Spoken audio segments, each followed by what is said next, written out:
Okay, so in the last lecture, we have concluded about MOSFET, that is metal oxide semiconductor field effect transistor. And with that, we have completed our discussion on bipolar junction transistors and FETs overall. मतलब हमने bipolar junction transistor बीजेटीज और field effect transistors दोनों की working, उनके principal, उनके type, सब कुछ last lecture तक हमने डिस्कस कर लिया है. Now our next job is to discuss an important application of bipolar junction transistor, that is operational amplifier, or you can say op-amp. So op-amp stands for operational amplifier, which is an important application of bipolar junction transistor. तो इसमें जो भी हम discussion करेंगे that will relate directly to the workings of BJTs, bipolar junction transistors. Okay, so welcome to this lecture. In this lecture, we will discuss about the basics of op-amp, its working, its components, and its applications. Okay, and this is an important topic from exam point of view as well. यहाँ से questions पूछे जाते हैं, direct question यहाँ से पूछे जाते हैं in almost all exams. Okay, so let me share the notes with you as well, and we can start our discussion. Okay.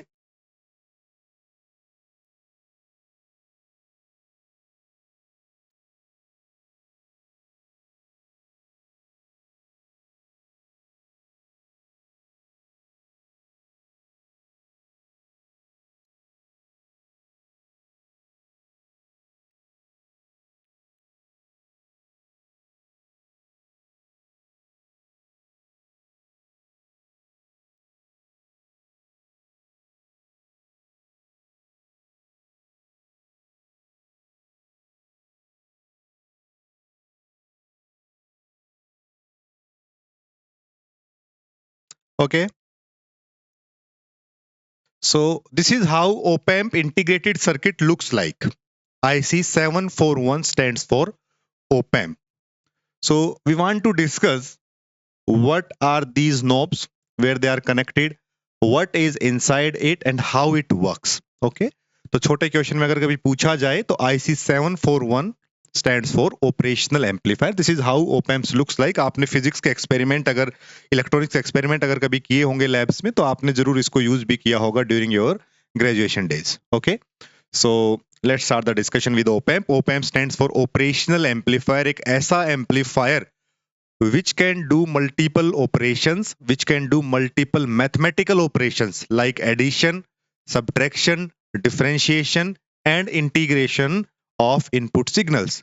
जो input signal है, जो भी input signals मिल रहे हैं, उनका addition, उनका subtraction, उनका average out, उनका जो input signal है उसका differentiation output, उनका integrated output, ये सब operational amplifier कर सकता है. Okay, so that is why its name is operational amplifier. एक ऐसा amplifier which can perform mathematical operations. Okay, so बोलोगे तो नहीं? So that is why it is known as op-amp. Op-amp means operational amplifier. So OP and amp, operational amplifier. Okay, so it is actually a multi-stage amplifier. Means into this IC there are different components, different stages, which overall performs this operation. Okay, so it has three stages. In first is differential amplifier. First stage is differential amplifier. Followed by that there are more stages of gain. यहाँ पे different amplifiers, BJT amplifiers are connected, and after that there is class B push pull emitter follower amplifier, and then there is output. So this is the inner, these are the inner components of op-amp. Input किस पे लगती है? Differential amplifier पे. ये question important है, ठीक है. Input किस पे लगेगी? डिफरेंशियल एम्पलीफायर है, वो इनपुट लेता है, उसके corresponding output will be fed to the more stages of the amplifier, and then class B push pull amplifier. हमने, आपको ध्यान होगा जब हमने एम्पलीफायर्स के टाइप्स डिस्कस कर रहे थे, वहां पे एक बार थोड़ा सा इंट्रोड्यूस किया था, ज्यादा डिटेल में नहीं गए थे कि class A class B kind of amplifiers होते हैं. तो उस टाइप का एक class B push pull amplifier is in the output, और corresponding to these inputs there is the output. इसमें कई टेक्निकल टर्म्स होती हैं जो कि स्टूडेंट्स को कंफ्यूजिंग लगती हैं. कोशिश करेंगे इन सभी टर्म्स को एक बार पहले समझें कि ऐसा, इनका नाम ऐसा क्यों है, और उसके बाद वो आसानी से आप ग्रैब कर पाएंगे. ठीक है, तो ये आपका अभी इनपुट सर्किट हो, मतलब ओवरऑल सर्किट हो गया है ओप एम्प का। नाउ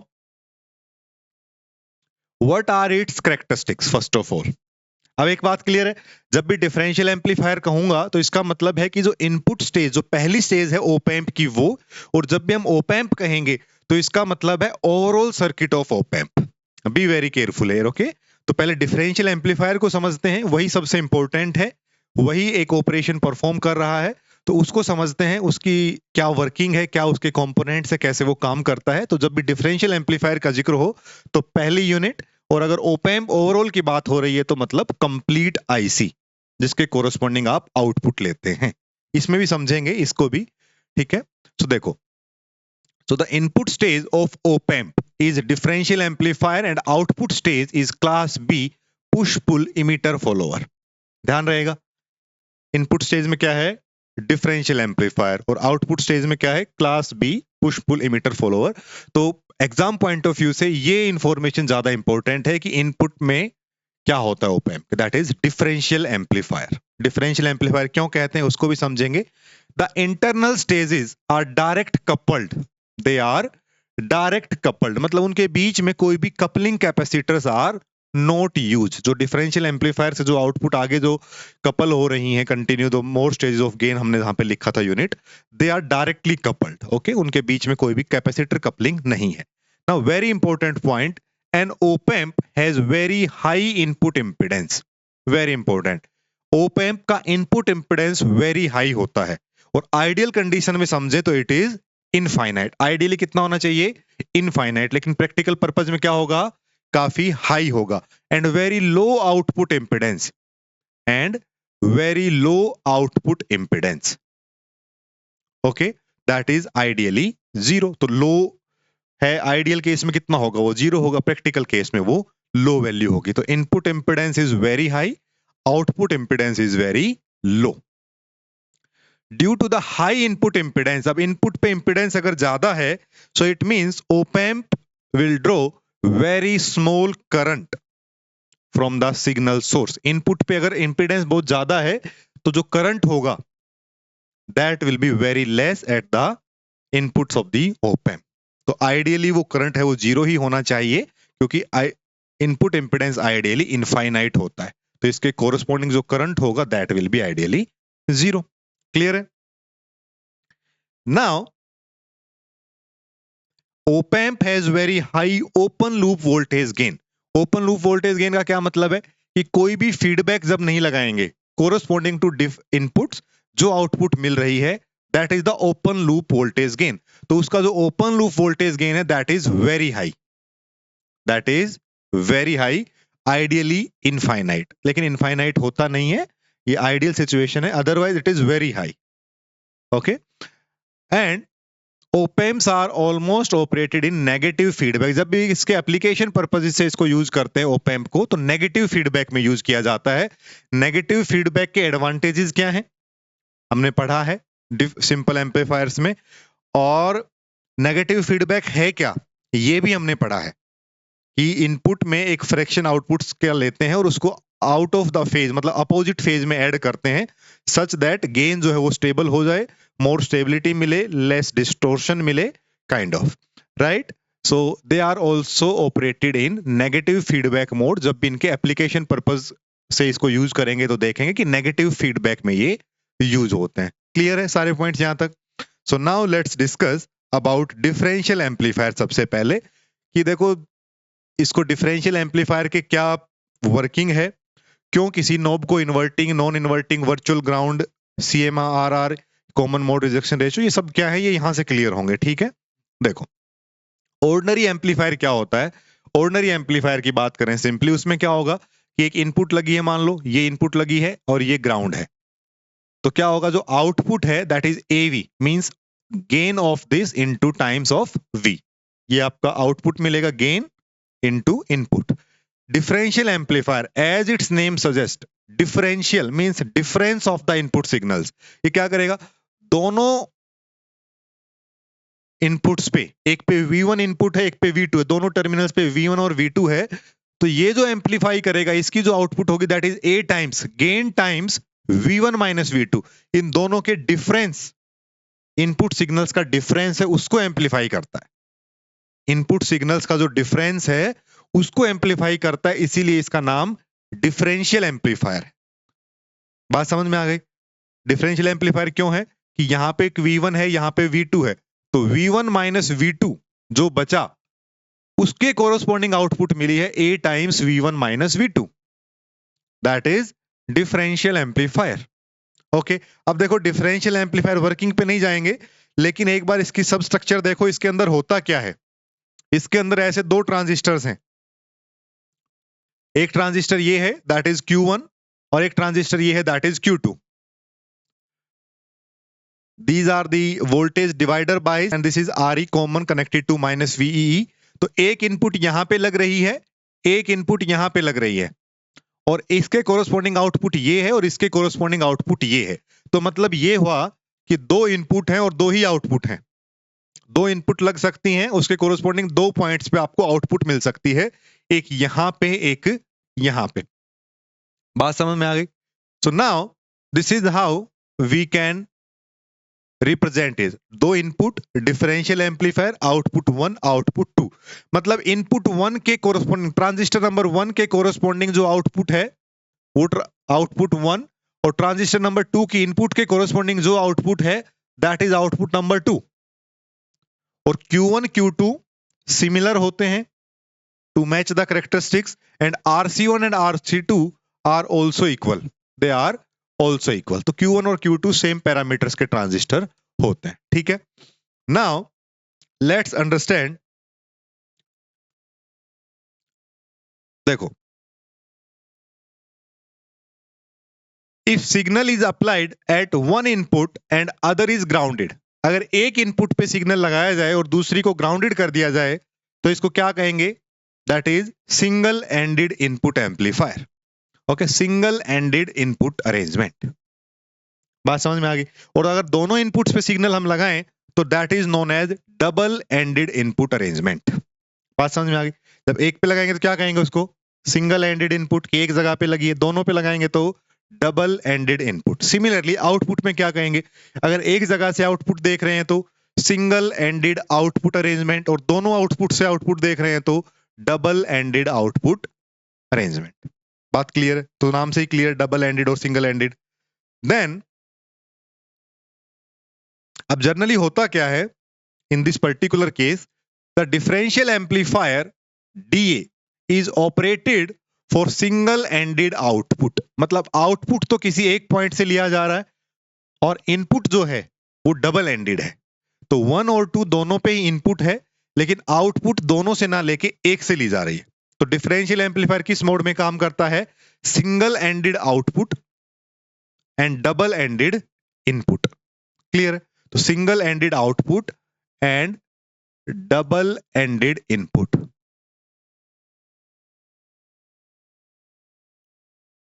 भूलने वाली चीज तो नहीं है ना? आसान है। Now let's understand the working.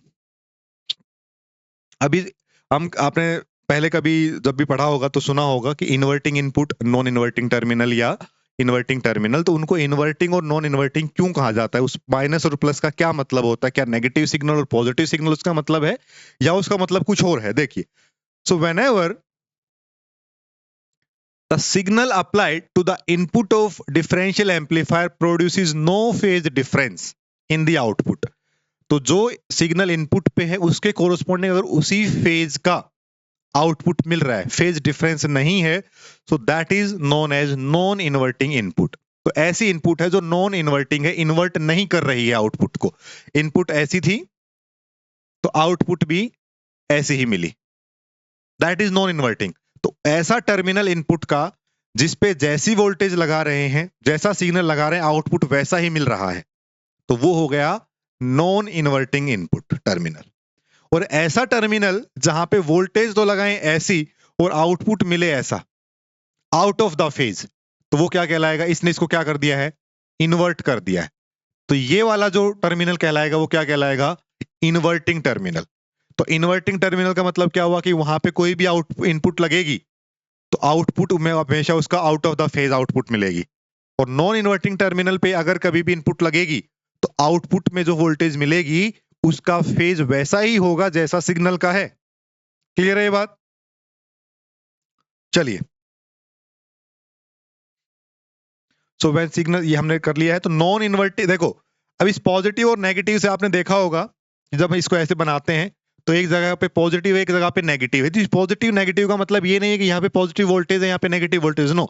इसका मतलब ये है कि अगर इस टर्मिनल पे वोल्टेज लगी है तो जो आउटपुट मिलेगी वो इन फेज मिलेगी, लेकिन अगर इस पे लगी है तो इसके कोरस्पॉन्डिंग जो आउटपुट मिलेगी वो आउट ऑफ द फेज मिलेगी। तो नेगेटिव का मतलब है इन्वर्टिंग टर्मिनल, कि इन्वर्ट कर दे रहा है, और पॉजिटिव का मतलब है कि non inverting as it is ही रख रहा है। क्लियर है? Now let's understand about common mode and differential mode signals. Very important, कि कॉमन मोड सिग्नल क्या होता है एंड डिफरेंशियल मोड सिग्नल्स क्या होते हैं। देखो, कॉमन मोड सिग्नल लिख लो पहले। तो अब दोनों पे इनपुट लगनी है, V1 और V2, दोनों पॉइंट्स पे। So when the input signal to a differential amplifier are in phase and equal in amplitude, देखो V1 और V2 दोनों ही ऐसी हैं, मान लो equal in amplitude and same in phase, तो that mode is known as common mode signal. common mode signal.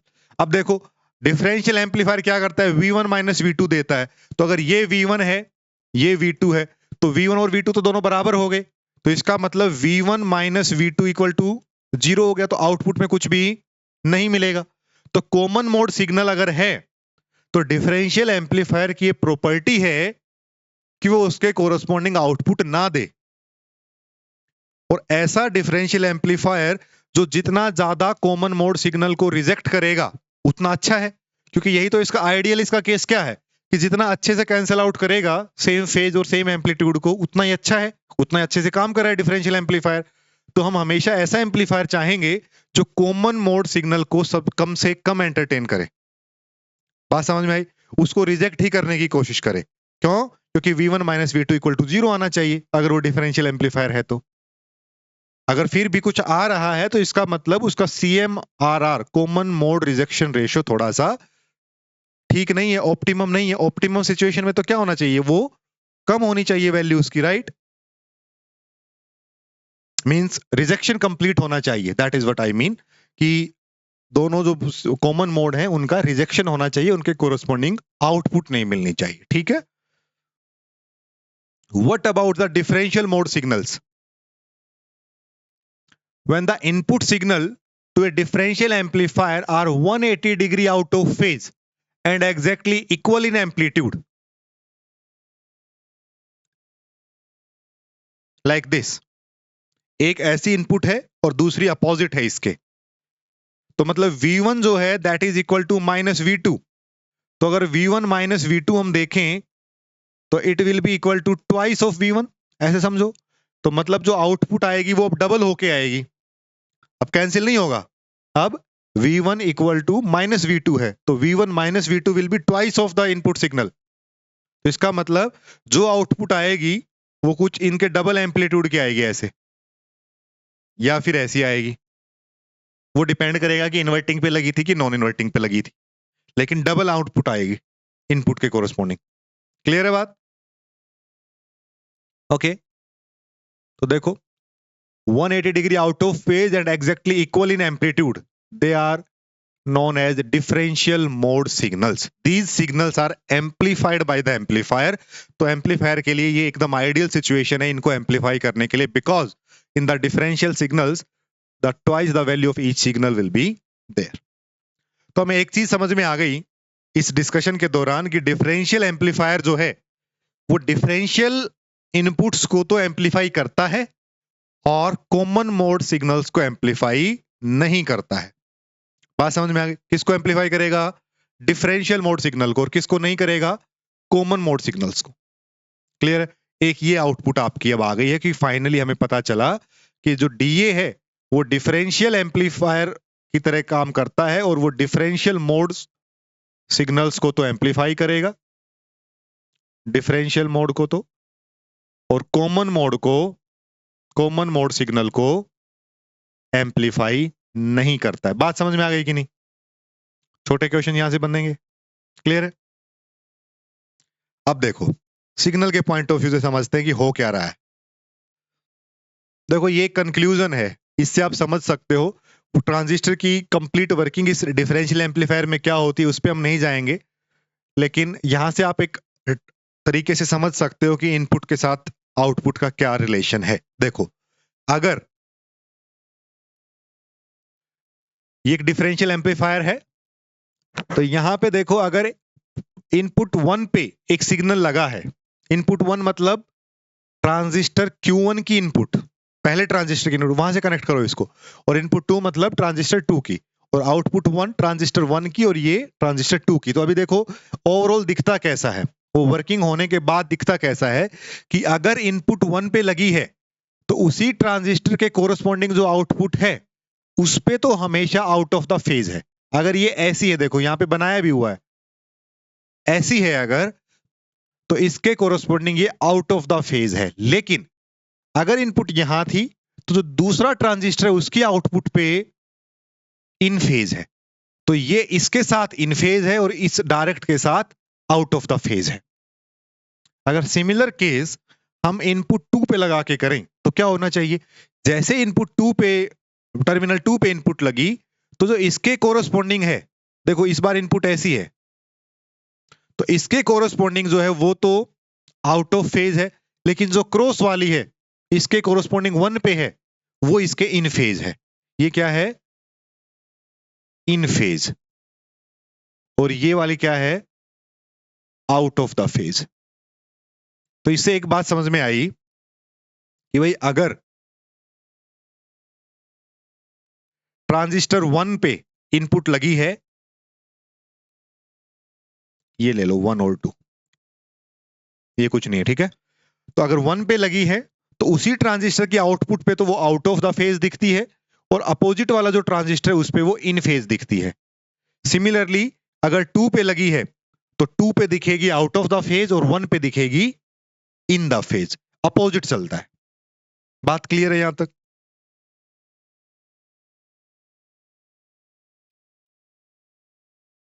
यहां हो गया, ये देखो।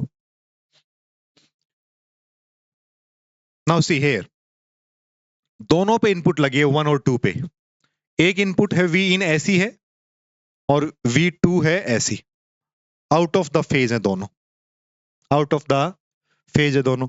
तो क्या होगा, डबल एम्पलीट्यूड आएगा।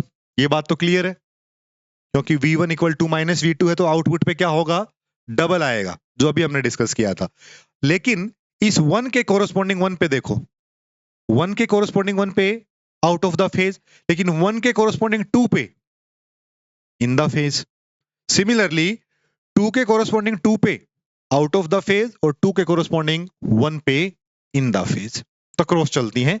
वही चीज यहां भी वेरीफाई हो गई, ठीक है। Now what about the common mode signals, वो डिफरेंशियल सिग्नल हमने देख लिया, सिंगल सिग्नल्स हमने देख लिया, अब कॉमन मोड पे चलते हैं। तो कॉमन मोड में क्या है, V इन इज एकदम ऐसा और V2 इज ऑल्सो ऐसा, मतलब दोनों क्या है, इन फेज हैं, सेम फेज के हैं और सेम एम्पलीट्यूड के हैं। तो V1 इक्वल टू V2 है, V1 माइनस V2 जीरो होना चाहिए, तो आउटपुट में हमें जीरो आउटपुट मिलनी चाहिए, दोनों का परफेक्ट कैंसलेशन होना चाहिए। तो कॉमन मोड का एम्प्लीफिकेशन नहीं होगा, और डिफरेंशियल मोड है उसका एम्प्लीफिकेशन हो गया है, डबल आउटपुट मिल रही है उसके कोरस्पॉन्डिंग। बात समझ में आई कि नहीं? आगे बढ़ते हैं।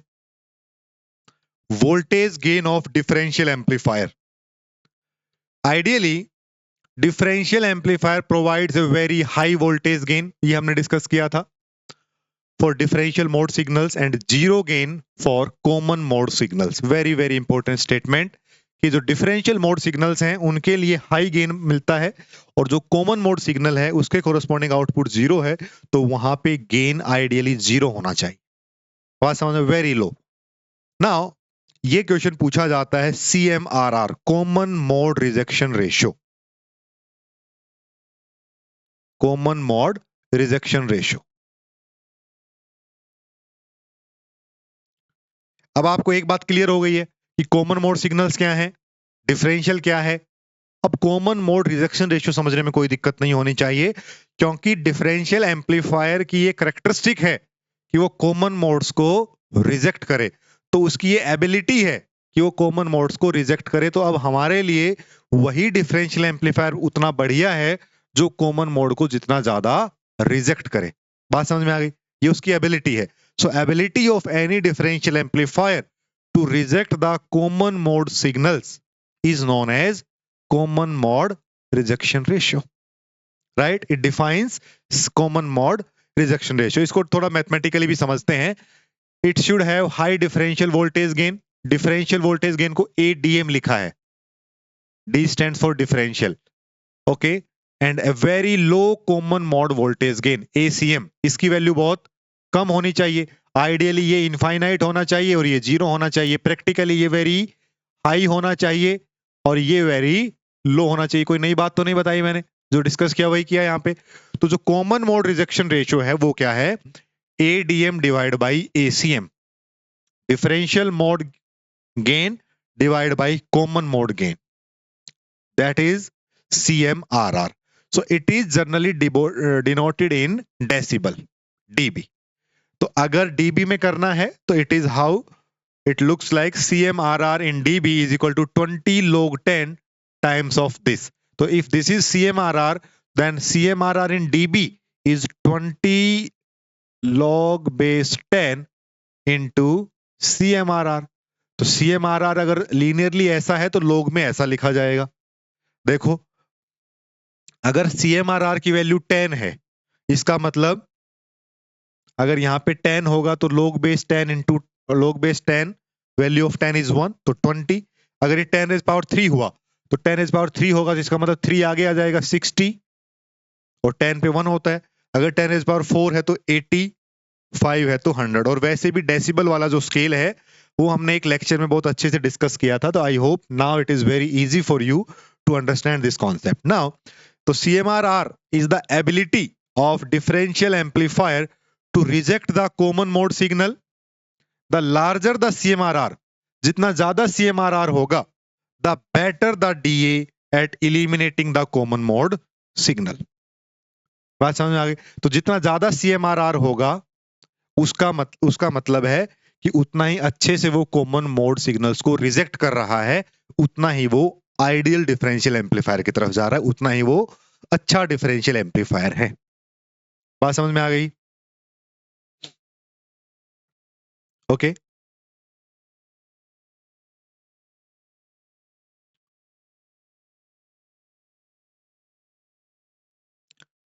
So these common mode signals are undesired signals. These are undesired signals. Actually, we want to reject them. So CMR indicates DA's ability to reject these undesired signals. जितना अच्छे से reject करेगा उतना ही अच्छा एम्पलीफायर कहलाएगा, डिफरेंशियल एम्पलीफायर कहलाएगा। बात समझ में आ गई? ओके। So now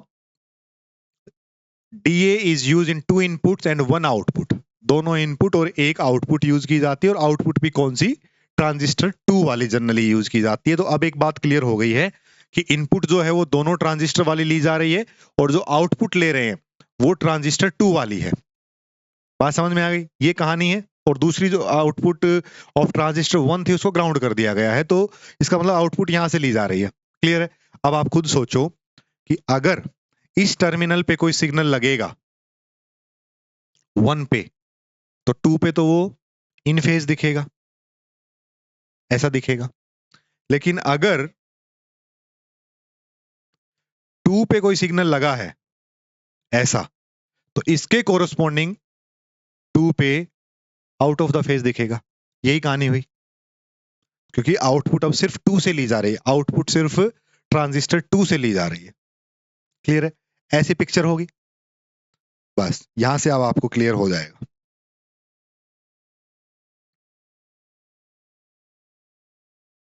okay. सो जो 1 है, अब अगर 1 पे जो इनपुट लगी है लाइक दिस, तो 2 के कोरस्पॉन्डिंग तो ऐसी ही दिखेगी। तो इसका मतलब इस टर्मिनल को हम क्या कहेंगे? Non inverting terminal. इसको क्या कहेंगे? Non inverting terminal. लेकिन यहां पे अगर कुछ लगा है ऐसा भी लगा है मान लो, तो जो 2 है उस पे इसका, क्योंकि ये तो 2 के कोरस्पॉन्डिंग 2 ही है, it will be out of the phase, so it will look like this. तो ये टर्मिनल क्या कहलाएगा? Inverting terminal. बात समझ में आ गई कि किसका नाम इन्वर्टिंग क्यों पड़ा और दूसरे का नॉन इन्वर्टिंग क्यों पड़ा? क्योंकि आउटपुट अब सिर्फ 2 से ली जा रही है, इनपुट दोनों से ली जा रही है, 1 की नंबर जो आउटपुट थी उसको अभी छोड़ दिया है। ठीक है, so this is how inverting and non inverting terminals means. Okay, एक ये भी अच्छा क्वेश्चन है, an op amp will not work if either of its input is open. अगर कोई भी इनपुट ओपन है इसमें से, then op amp will not work. एक ग्राउंडेड हो सकती है, एक पे सिग्नल हो सकता है, दोनों पे सिग्नल हो सकता है, वो सिचुएशन हो सकती है, लेकिन अगर ओपन हुआ then op amp will no longer work. Okay,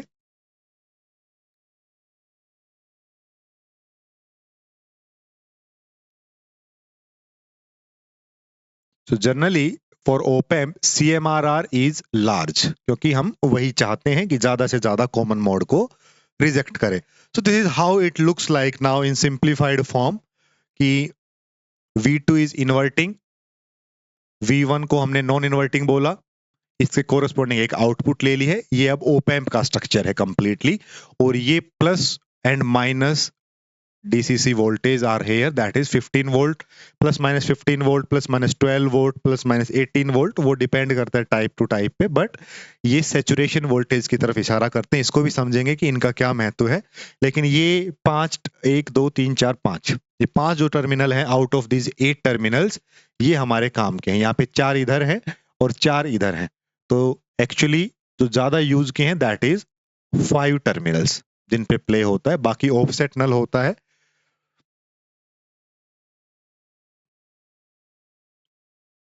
Now let's discuss about properties of op-amp. Okay, so voltage gain of op-amp. The maximum possible voltage gain of a given op-amp is known as open loop voltage gain. जितना हो सकता है वो किसमें होगा? Open loop voltage gain में। जैसे ही close loop हो गया, जैसे ही कोई फीडबैक लग गई, उसके बाद तो गेन को रिड्यूस होना पड़ेगा, right? So open loop voltage gain, that is AOL, open loop, is generally greater than 10,000 or so, means no feedback is taken in this case. So for a very small input signal, very small differential input signal, we will get a large signal in the output if feedback is not taken. Clear? Now, when the feedback is taken, the gain is known as close loop gain. तो close loop gain ACL से denote कर सकते हैं, उसका मतलब है कि feedback लगी हुई है। ओपन लूप मतलब AOL से हमने डिनोट किया, जहां पे कोई भी फीडबैक नहीं है। Now input and output relationship देखो, V इन V1 minus V2, non inverting minus inverting से हम चेक करते हैं। अगर V इन पॉजिटिव है, देखो अगर V इन पॉजिटिव है, अगर V इन की वैल्यू पॉजिटिव, इसका मतलब क्या हुआ कि जो V1 है वो ज्यादा है V2 से। V1 क्या है? V2 से ज्यादा है, मतलब नॉन इन्वर्टिंग वाली सिग्नल जो है वो ज्यादा है। इसका मतलब output voltage will be positive. Non inverting जैसा ही होगा, जैसा नॉन इन्वर्टिंग पे था वैसा ही दिखेगा, उसमें कोई भी चेंज नहीं दिखेगा। लेकिन अगर V इन नेगेटिव है, तो इसका मतलब है कि V2 is greater than V1 है। इसका मतलब जो इन्वर्टिंग सिग्नल है, इन्वर्टिंग टर्मिनल पे जो सिग्नल है वो ज्यादा है, तो आउटपुट में वही ज्यादा दिखेगा। और इन्वर्टिंग अगर डोमिनेट कर रहा है तो आउटपुट में क्या आएगा? आउट ऑफ फेज आएगा, नेगेटिव आएगा। बात समझ में आ गई? तो अगर V नेगेटिव है तो output voltage will be negative. इसका ये मतलब है पॉजिटिव और नेगेटिव का। और सप्लाई वोल्टेज है ये प्लस माइनस 15 वोल्ट भी गिवन हो सकती है, प्लस माइनस 12 वोल्ट भी, प्लस माइनस 18 वोल्ट भी, depending upon the type of the ICs, but generally how it looks like. ये जो वोल्टेज है इसका हम यूज भी करेंगे, इवन एक एप्लीकेशन में भी हम देखेंगे, जब कंपैरेटर की तरह यूज करते हैं तो इसका यूज होता है। These voltage determines the limit of output voltage of op-amp, कि अगर पॉजिटिव वोल्टेज जाने लगती है तो it सैचुरेट्स at these values, negative जाने लगती है तो इट सैचुरेट्स एट दीज वैल्यूज। तो ये सैचुरेशन वोल्टेजेस है, ठीक है, तो limit of the output voltage को बताती है दीज सैचुरेशन वोल्टेज, जो सप्लाई वोल्टेज है वो। Okay, op amps have high voltage gain, very high input impedance and very low output impedance। ये बात हमने पहले भी डिस्कस की है, यहां भी लिख दी गई है। हाई इनपुट इंपिडेंस होने की वजह से वेरी स्मॉल इनपुट करंट होता है, पहली बात। और आउटपुट इंपिडेंस कम होने की वजह से जो op amp है उसका output voltage is independent of the value of RL। Very important point, कि जो लोड रजिस्टर है, जो भी लोड रजिस्टर लगा होगा, उसकी वैल्यू पे आउटपुट वोल्टेज ज्यादा डिपेंड नहीं करती। क्यों? क्योंकि op amp का इनपुट आउटपुट इंपिडेंस लो है। इसका मतलब देखिए, क्योंकि अगर आउटपुट इंपिडेंस लो है, मान लीजिए एक R है, ये इंपिडेंस वाला है, और ये है एक R जो कि लोड वाला है। अगर ये वैल्यू काफी स्मॉल है, अगर ये वैल्यू काफी स्मॉल है, तो इनका जो ओवरऑल रेजिस्टेंस होगा वो स्मॉल ही आएगा। समझिए कि अगर एक 5 किलो ओम का रजिस्टर है और एक 100 का है, दोनों पैरेलल में लगे हुए हैं, तो क्या होगा? R1 into R2 divide by R1 plus R2, तो 5 इंटू 100 डिवाइड बाई 5 प्लस 100, तो 500 डिवाइड बाई 105, मोर और लेस 5 ही आ गया। तो मतलब जो आउटपुट, जो लोड रजिस्टर है, उसकी वैल्यू पे ओवरऑल रजिस्टर रेजिस्टेंस जो है वो डिपेंड नहीं कर रहा है, क्योंकि उसके पैरेलल में एक स्मॉल रेजिस्टेंस लगा हुआ है। तो ओवरऑल वैल्यू है रेजिस्टेंस की, इक्विवेलेंट रेजिस्टेंस की, वो स्मॉल के बराबर ही आती है, लगभग लगभग उसके कंपेरेबल आती है। इसीलिए ये बात है कि output voltage of the op amp is independent of the load register, क्योंकि वो उसका खुद का इंपिडेंस काफी कम है और लोड रजिस्टर उसके पैरेलल में लगेगा, तो इसका मतलब उसका ज्यादा इफेक्ट वहां पे नहीं आएगा। आप देख भी सकते हो, छोटा सा एग्जांपल हमने लेके देखा है। तो this is how it looks like. Okay, now the bandwidth of op amp, ये इंपॉर्टेंट फॉर्मूला है। The range of frequency over which op amp works properly is known as bandwidth, is known as bandwidth, bandwidth of op amp, कि किस range of frequency पे, क्योंकि input signal लगेगा, so there will be a range of frequency over which it will work. तो gain bandwidth product GBW से भी इसको define किया जाता है, और इसको F यूनिटी से भी डिफाइन किया जाता है। इसकी वैल्यू होती है ACL, that is a close loop gain into F2, into F2।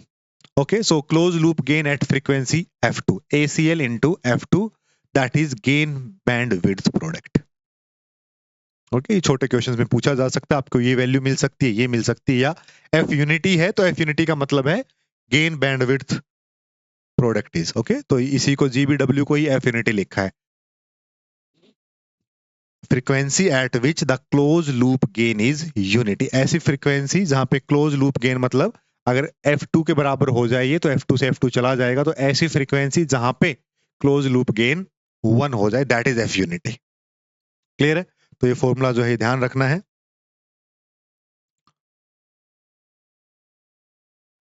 And gain bandwidth is almost a constant quantity. Now slew rate, very very important, slew rate, जैसे CMRR important है वैसे slew rate भी important है। So it measures how fast the output voltage changes, how fast the output voltage changes। So unit will be volt per microsecond, volt per microsecond इसकी unit है। ऐसी value जिसकी मिल जाती है 0.5 वोल्ट पर microsecond, तो इसका मतलब हुआ कि output voltage can change bye an amount of 0.5 volt per microsecond or in 1 microsecond, and that is very very important formula about maximum operating frequency in terms of slew rate.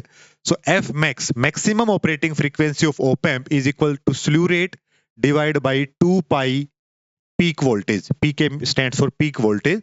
तो आपको peak voltage given हो, slew rate अगर आपको given हो, तो maximum operating frequency calculate कर सकते हो, और अगर operating frequency और peak voltage दे रखी है तो आप slew rate कैलकुलेट कर सकते हो। ये भी एक इंपॉर्टेंट फॉर्मूला है from exam point of view. बात समझ में आ गई?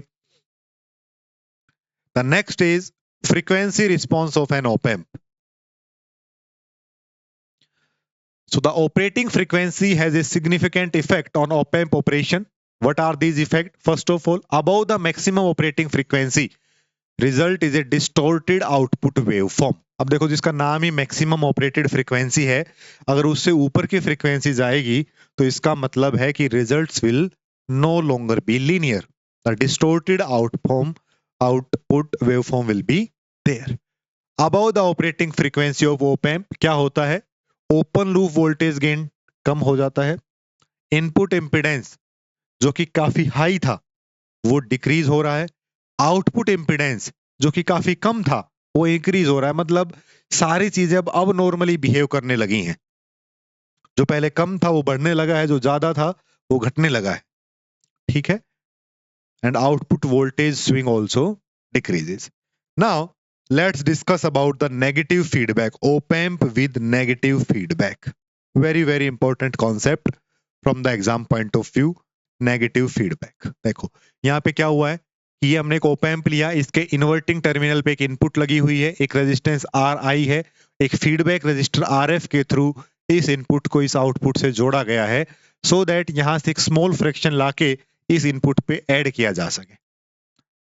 और नेगेटिव फीडबैक का मतलब क्या है कि जो भी इनपुट पे हम फ्रैक्शन दे रहे हैं that should be out of the phase, that should be out of the phase. For example ऐसा एक इनपुट गया, इसके कोरस्पॉन्डिंग एक आउटपुट जनरेट हुआ ऐसा अपोजिट, क्योंकि नेगेटिव टर्मिनल पे लगा है, ये इन्वर्टिंग टर्मिनल हो गया, ये नॉन इन्वर्टिंग हो गया, तो अगर इस पे कोई सिग्नल ऐसा लगा है तो आउटपुट ऐसी मिलेगी। इसी आउटपुट का एक छोटा पोर्शन लाके यहां पे ऐड किया है तो होगा तो दिखने में तो इस जैसा ही होगा लेकिन छोटा होगा ऐसा।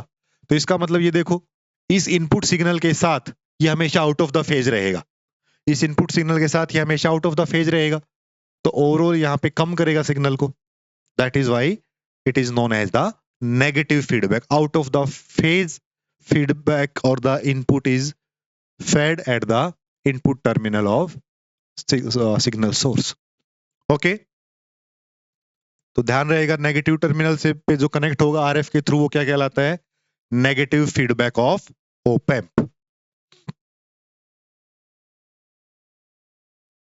सो ये पॉइंट आप यहां से नोट कर सकते हो, with negative feedback op amp has more stability, linear behaviour and control over input and output impedance, distortion भी कम होता है, ठीक है। तो what are the applications of op amp, op amp की एप्लीकेशंस क्या क्या हैं ये समझते हैं, बड़ा इंपॉर्टेंट है। यहाँ पे एक इंपॉर्टेंट कॉन्सेप्ट भी आता है वर्चुअल ग्राउंड का, वो भी समझते हैं कि वर्चुअल ग्राउंड क्या होता है। तो पहला लिखिए अबाउट इन्वर्टिंग एम्पलीफायर, एक ऐसा एम्पलीफायर जो कि इनपुट के corresponding inverting output they in the amplified form, that is the inverting amplifier. तो देखो क्या है, यहां पे एक इनपुट सोर्स लगा हुआ है, इसके कोरस्पॉन्डिंग एक करंट फ्लो करेगा दैट इज आई इन, ये रेजिस्टेंस है दैट इज आर आई, ये फीडबैक रजिस्टर है आर एफ, यहाँ पे आउटपुट है और यहाँ पे आप यहाँ पे कनेक्ट भी कर सकते हो प्लस वीसीसी और minus VCC, plus 15 minus 15 volt और सो।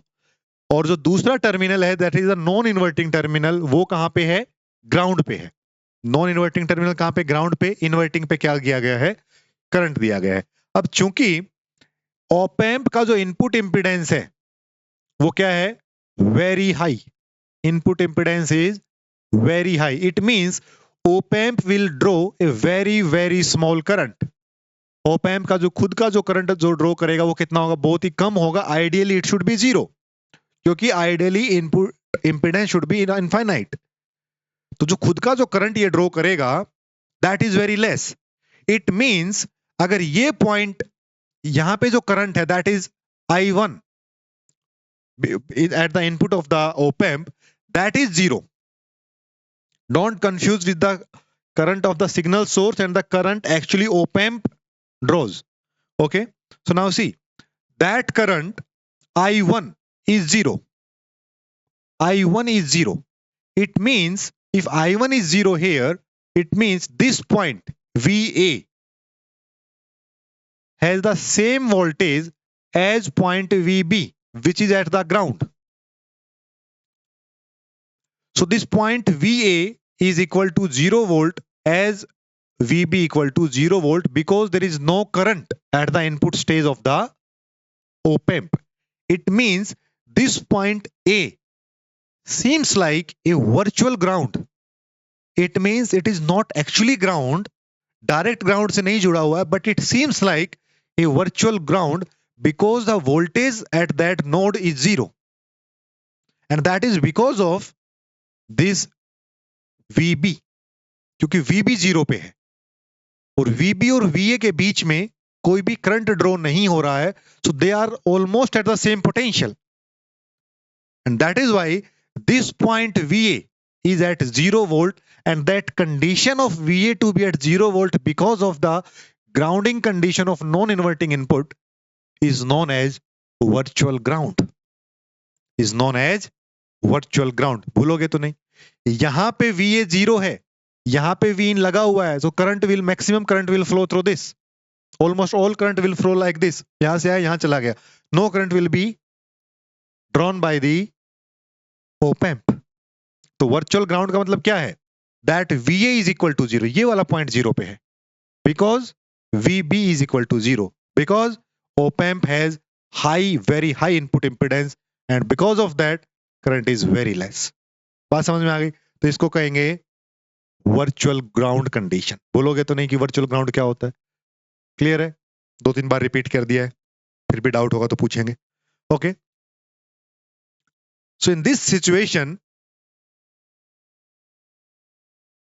अगर ऐसा आपको देखो, ये यहां से न्यूमेरिकल आएंगे. इस लेक्चर में हम मेनली एप्लीकेशन पॉइंट और ये सब डिस्कस कर रहे हैं. नेक्स्ट लेक्चर में हम इसके ऊपर न्यूमेरिकल्स करेंगे थोड़े, ठीक है? लेकिन न्यूमेरिकल पूछा जाएगा आपके एग्जाम में तो इन्हीं एप्लीकेशन से ही पूछा जाएगा, इन्हीं फॉर्मूला से पूछा जाएगा. जैसे close loop voltage gain of inverting amplifier क्या होगा, तो ये इन्वर्टिंग एम्पलीफायर है, इसका आपसे वोल्टेज गेन पूछा जा सकता है. क्लोज लूप वोल्टेज गेन वो क्या होता है, minus RF/RI. Very important, minus RF/RI. RF/RI और माइनस क्यों है, that is V out by V in. तो उसका मतलब सिंपल सा यही कि आउट ऑफ द फेज होगा, जो इनपुट है उसके कोरस्पॉन्डिंग आउटपुट है, that will be in the opposite phase. Okay, so ये फॉर्मूला बड़ा इंपॉर्टेंट है आपके एग्जाम पॉइंट ऑफ व्यू से, बहुत ज्यादा इंपॉर्टेंट है. Minus RF/RI. अब देखो, अगर दोनों फीडबैक रजिस्टर और RI दोनों बराबर हो जाएं तो ये क्या कहलाएगा, ACL इक्वल टू -1, मतलब unity gain with phase inversion. -1 का मतलब क्या है, फेज इन्वर्जन, और 1 का मतलब है गेन इज यूनिटी. तो RF और RI जो है उनकी वैल्यू ही डिफाइन करेगी कि गेन क्या होगा, क्लोज लूप वोल्टेज गेन क्या होगा. बात समझ में आ गई? So the input impedance of inverting amplifier will also be much lower than the op-amp input impedance due to RI. Inverting amplifier लगने से इनपुट इंपिडेंस क्या हो गया है, कम हो गया है, पहले से कम हो गया है, right? It is much lower than the op-amp input impedance, जो कि आइडियली था. The output impedance of inverting amplifier is less than the output impedance of op-amp. बात समझ में आ गई? तो दोनों ही इनपुट और आउटपुट इंपिडेंस है वो कम हो जाते हैं जब इन्वर्टिंग एम्पलीफायर एक नेगेटिव फीडबैक के थ्रू लगता है तो. क्लियर है? The next is non inverting amplifier. अब नॉन इन्वर्टिंग एम्पलीफायर आपको क्लियर हो गया होगा कि इन्वर्टिंग में ये होता है, तो नॉन इन्वर्टिंग में क्या होगा, input signal will be at non inverting terminal, corresponding to that there will be the output. तो ये सब कुछ ऐसा ही है. यहां पे इस बार ये सिग्नल ग्राउंडेड है, दिस इज ग्राउंडेड, और जो सिग्नल लगा है वो यहां पे लगा है, सिग्नल जो लगा है वो यहां पे लगा हुआ है, ठीक है? सो RF/RI इसके कोरस्पॉन्डिंग, अब जो भी यहाँ पे सिग्नल लगा होगा उसके कोरस्पॉन्डिंग जो एम्पलीफाइड फॉर्म आएगी, that will be in phase, that will be in phase.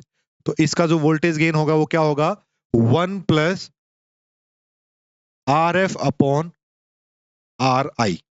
ये होगा, और पॉजिटिव है, इसका मतलब ये डिक्टेट कर रहा है कि जो आउटपुट है that will be in the same phase. तो नॉन इन्वर्टिंग एम्पलीफायर की output in the phase, inverting amplifier की output out of the phase. Clear है? आप दोनों को कंपेयर भी कर सकते हो. देखो, उसका सिंपली अगर समझें, इन्वर्टिंग एम्पलीफायर जो था उसका था RF/RI. नेगेटिव साइंस को तो एक बार इतना समझ लो कि भाई बस नेगेटिव पॉजिटिव बता रहा है कि फेज है कि नहीं है, और इसका है 1 plus R F upon are आई। तो नॉन इन्वर्टिंग और इन्वर्टिंग में ये कौन सा था? इन्वर्टिंग था, और ये क्या है? नॉन इन्वर्टिंग वाला है। तो ज्यादा गेन किसका होता है? नॉन इन्वर्टिंग का होता है। कितने अमाउंट से? 1 यूनिट के अमाउंट से। अगर फेज डिफरेंस वाले कॉन्सेप्ट को हटा दें 1 मिनट के लिए, सिर्फ मैग्नीट्यूड देख रहे हैं, तो नॉन इन्वर्टिंग एम्पलीफायर का गेन 1 यूनिट से एक्सीड करता है as compare to the inverting amplifier. बात समझ में आ गई? Now the next important application is voltage follower, जिसकी आउटपुट है that will follow the input. इसमें क्या हुआ है? यहां पे देखो, आर एफ और आर आई को हटा दिया गया। यहां पे कोई भी आर एफ आर आई नहीं है। डायरेक्टली एक नेगेटिव पॉइंट से एक फीडबैक यहां पे कनेक्टेड है। इन्वर्टिंग टर्मिनल पे आर एफ को हटा दिया गया है। At that situation, so it is A special case of non inverting. बाकी सब तो नॉन इन्वर्टिंग जैसा ही है, बस यहां से आर एफ को हटा दिया गया है। So if R F is equal to 0, then the close loop voltage gain is 1। मतलब आउटपुट और input are almost equal. The output, the voltage gain is 1, so output will follow the input in the same phase, in the magnitude. That is why the name is voltage follower. बात समझ में आ गई? तो ये किसका case है? Non inverting का है, और इसका गेन कितना होता है? 1 होता है। Now the next is multi stage op-amp.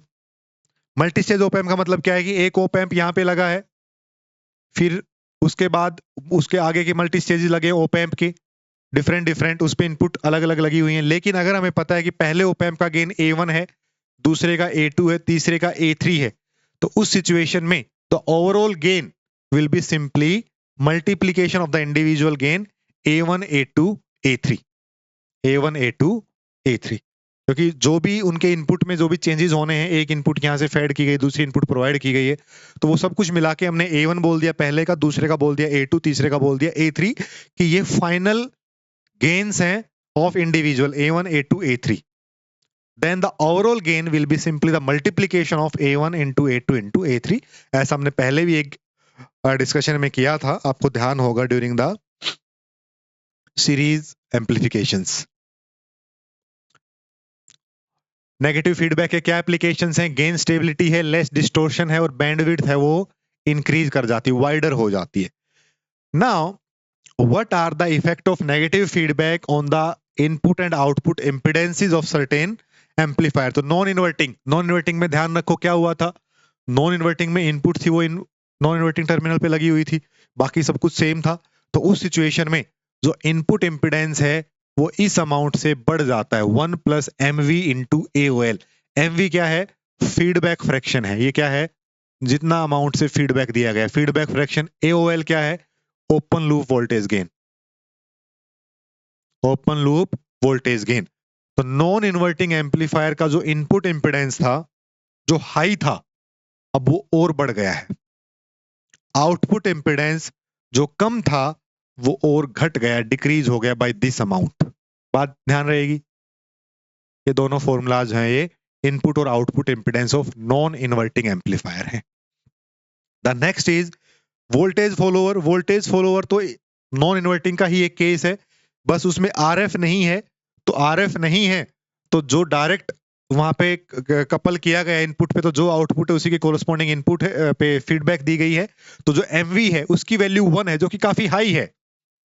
Feedback fraction काफी कम होता है, लेकिन यहाँ पे एमवी अगर 1 हो जाए तो यही फॉर्मूला ऐसे मॉडिफाई हो जाएंगे, और इनपुट और आउटपुट इम्पीडेंस पे वही बिहेवियर रहेगा, एक इंक्रीज करेगा और एक डिक्रीज करेगा। बस एमवी की वैल्यू 1 रख दी गई है इसमें, क्योंकि वोल्टेज फॉलोअर उसी का ही एक सब केस है। The next is inverting amplifier. तो इन्वर्टिंग एम्पलीफायर का तो हमने पहले भी लिख लिया था कि क्या क्या उनका होता है due to the presence of R I और दी, तो वो वहां पे हमने लिखा हुआ था जस्ट जब इन्वर्टिंग एम्पलीफायर डिस्कस किया था, तो वहां पे। The next is summing amplifier.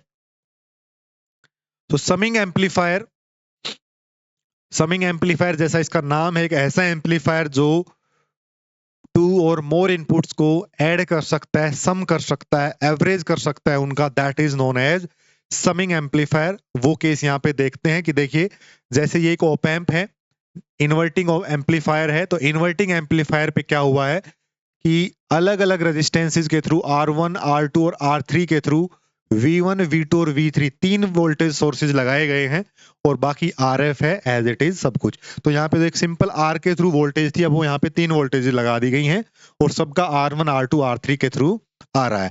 तो देखो इस वोल्टेज V1 के थ्रू R1 के क्रॉस जो करंट आ रहा है वो I1 है, अलग करंट होगा। इसके अक्रॉस I2 है, इसके अक्रॉस I3 है और वो तीनों करंट यहाँ पे मिलके टोटल I जो है I उसको बोल लो चाहे I1 plus I2 plus I3 हो जाएंगे। अब चूंकि वोल्ट ये कंडीशन हमने पढ़ लिया कि जो भी करंट है वो सारा इधर चला जाएगा तो IF will be this way. So output जब हम कैलकुलेट करेंगे तो हमने देखा है आउटपुट क्या होती थी, V out by V in inverting की क्या होती थी, माइनस RF अपॉन RI होता था, यही होता था। इसी को जब सोल्व करेंगे, अब क्योंकि हमारे पास सिंपली एक्स नहीं है तो V out will B minus RF times V1 by RI1, V2 by R2, V3 by R3, V1, V2, V3 तीनों का ही राइट। अगर R1, R2 और R3 तीनों बराबर हो जाएं उस सिचुएशन में V out will be written as minus RF upon R common ले लो, V1 plus V2 plus V3।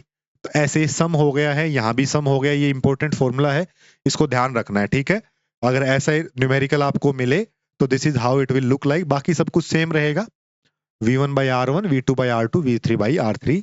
इसको डेरिवेशन के थ्रू सोल्व भी कर सकते हैं लेकिन उसकी जरूरत नहीं है, आपको अल्टीमेटली यही ध्यान रखना है। नाउ अगर RF अपॉन R का रेशियो 1 हो जाए, RF upon R which is R equal to R1, R2, R3 तीनों बराबर हो और RF बाई R इज 1 हो जाए, then it is minus of V1 plus V2 plus V3, मतलब तीनों का जस्ट सम है और आउट ऑफ द फेज है, इन्वर्जन हो रखा है। तो ये एक सब केस हो गया इसी का ही। तो summing amplifier can also be used as an averaging amplifier. Averaging amplifier कब होगा, जब इसकी वैल्यू अगर मैं कहूं, अगर मैं कहूं 1/3 हो जाए, अगर इसकी वैल्यू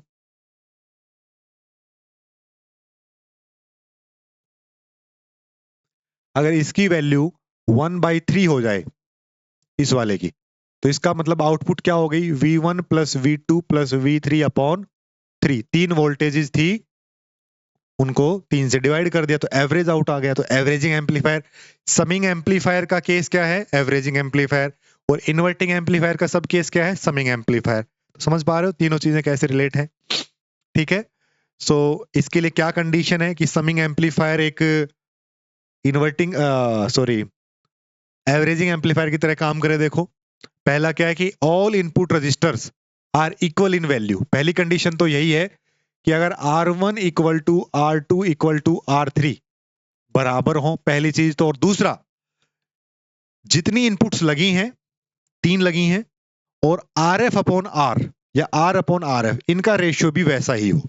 अगर RF अपॉन RF हम कहें, इसकी वैल्यू 3 है तीन इनपुट्स के लिए, ये कंडीशन होनी चाहिए। अगर 4 इनपुट है तो 4 होनी चाहिए, 5 इनपुट है तो 5 होनी चाहिए। तो मतलब पहला तो सभी रजिस्टर बराबर होने चाहिए, और दूसरा the ratio of any input resistor to the feedback resistor is equal to the number of inputs. तो वो क्या कहलाएगा, एवरेजिंग एम्पलीफायर बन जाएगा। बात समझ में आ गई कि नहीं, this is how it will look like. और ये एक सबट्रैक्टर की तरह भी काम कर सकता है, that we will not discuss here. The next is op amp as an integrator और डिफरेंशिएटर। जो ओपैम्प इनपुट सिग्नल का डिफरेंशिएशन कर सके वो डिफरेंशिएटर, जो इनपुट सिग्नल का इंटीग्रेशन कर दे वो इंटीग्रेटर। दोनों में डिफरेंस क्या होता है, देखो यहां पे क्या है, इंटीग्रेटर में आर यहां पे है और सी जो है वो फीडबैक सर्किट में लगा हुआ है, आर सी। और यहां पे डिफरेंशिएटर में क्या है कि सी यहां पे है और आर यहां पे है, तो ये सी आर सर्किट होता है और ये आर सी सर्किट होता है। बात समझ में आ गई, ये क्या है आर सी और ये क्या है सी आर सर्किट। तो देखो जब इंटीग्रेटर है तो इंटीग्रेटर स्क्वायर वेव है, एकदम रेक्टेंगुलर स्क्वायर वेव है, रेक्टेंगुलर कह लो स्क्वायर वेव कह लो जैसे भी। तो इसके कोरस्पॉन्डिंग एक ट्रायंगुलर वेव जनरेट कर रहा है, इसके कोरस्पॉन्डिंग एक ट्रायंगुलर वेव जनरेट कर रहा है, और डिफरेंशिएटर इसका उल्टा होगा कि जो ट्रायंगुलर वेव है उससे कोरस्पॉन्डिंग एक स्क्वायर वेव या रेक्टेंगुलर वेव जो है जनरेट कर रहा है। ठीक है, दोनों एक दूसरे के अपोजिट होते हैं। क्लियर है? और ये भी देख लो, इन्वर्टिंग टर्मिनल पे लगा है तो अगर स्क्वायर वेव पॉजिटिव में है तो ये नेगेटिव की तरफ आया हुआ है, और अगर ये पॉजिटिव में था तो ये नेगेटिव की तरफ आया हुआ है, तो वो इन फेज वाली जो टेंडेंसी है वो भी मेंटेन्ड है। ठीक है, अब इसको थोड़ा समझते हैं कि ये कैसे काम करता है, इसका फॉर्मूला क्या है। ये चीज यहाँ पे लिखी हुई है, आप इसको जब नोट करो अपने नोटबुक में तो आप लिख लेना। ठीक है, अब इंटीग्रेटर देखो। इंटीग्रेटर क्या है? It produces A ramp output voltage, ramp जैसी, लाइक दिस, लीनियरली इंक्रीजिंग और डिक्रीजिंग आउटपुट। तो इसका जो फॉर्मूला है आउटपुट का, दैट इज -1/RC। आर और सी, जो आर की वैल्यू थी और जो सी जो उसमें लगा हुआ है फीडबैक वाले सर्किट में, वो इनटू 0 से t VI/dt, इंटीग्रेशन मैथमेटिकली ऐसे होगा। तो अब देखो आप एक चीज कि अगर हम कहें कि भाई इनपुट जो है वो ऐसी है, ऐसी है, ठीक है। नाउ यू कैन सी कि जब VI/dt, so at this point, यहाँ पे देखिए इसको कि जब ये ऐसे इंक्रीज कर रहा है, यहां से यहां जाने में इंक्रीज कर रहा है, but it is a constant, तो कांस्टेंट का इंटीग्रेशन होगा तो that will be simply t, तो डायरेक्टली प्रोपोर्शनल टू t हो गया है, और अपोजिट फेज में है तो it will be like this. अब now it is a constant और डिक्रीज करेगा तो it will move like this, like this, like this, क्योंकि वो जो डायरेक्टली प्रोपोर्शनल आएगा वो कांस्टेंट वो t के होगा, तो t जब डिक्रीज कर रहा है तो डिक्रीज की तरफ, इंक्रीज कर रहा है तो इंक्रीज की तरफ, अपोजिट चला जाएगा इसके कोरस्पॉन्डिंग। ठीक है, so this is how it will look like.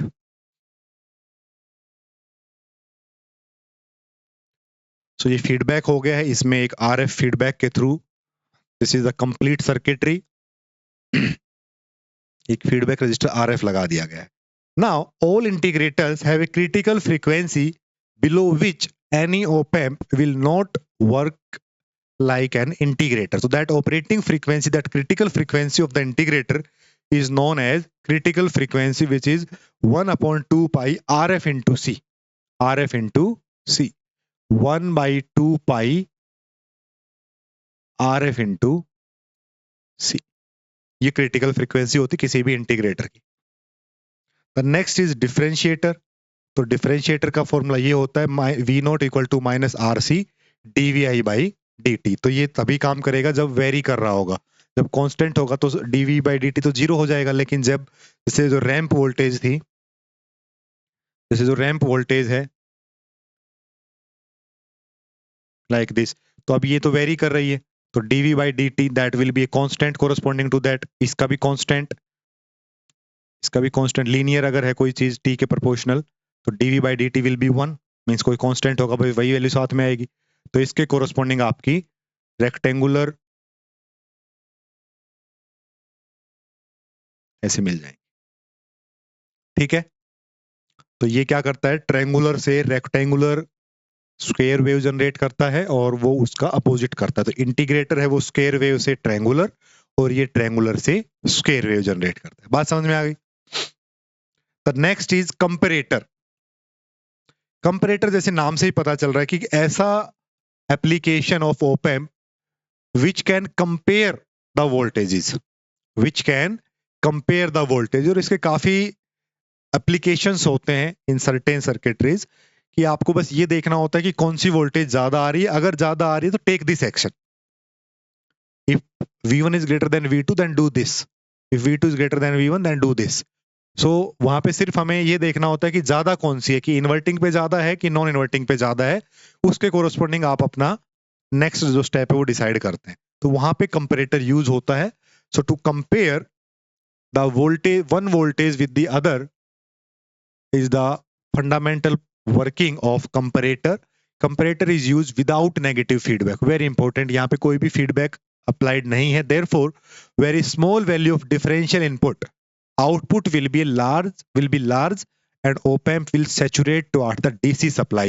मतलब अगर बहुत पॉजिटिव आएगी तो अब फीडबैक तो है नहीं, फीडबैक नहीं है तो आउटपुट काफी ज्यादा आएगी तो सैचुरेट कर जाएगी +15 वोल्ट की तरफ, अगर नेगेटिव में ज्यादा आई तो -15 वोल्ट की तरफ सैचुरेट कर जाएगी। तो बस हमें तो ये चाहिए कि पॉजिटिव आ रही है कि नेगेटिव आ रही है, कौन से टर्मिनल पे वोल्टेज ज्यादा है, सिर्फ यही उससे चाहिए। तो उसके एग्जैक्ट आउटपुट का या उसका हमें जरूरत नहीं है। हमें दिखेगा +15 वोल्ट आ रहा है तो हम समझ जाएंगे कि भाई नॉन इन्वर्टिंग वाला ज्यादा आ रहा है, वी इन पॉजिटिव रही है।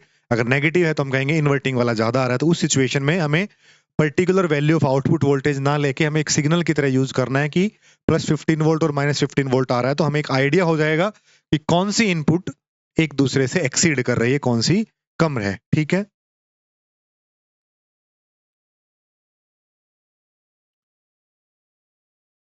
ओके। तो comparators can be used in the square wave generation, zero crossing detector and level detector. तो डिटेक्टर केसेस जो होते हैं, कोई भी रेडिएशन डिटेक्टर्स होते हैं, उनकी एलिमेंट्री सर्किट्स में कंपेरेटर इज यूज्ड।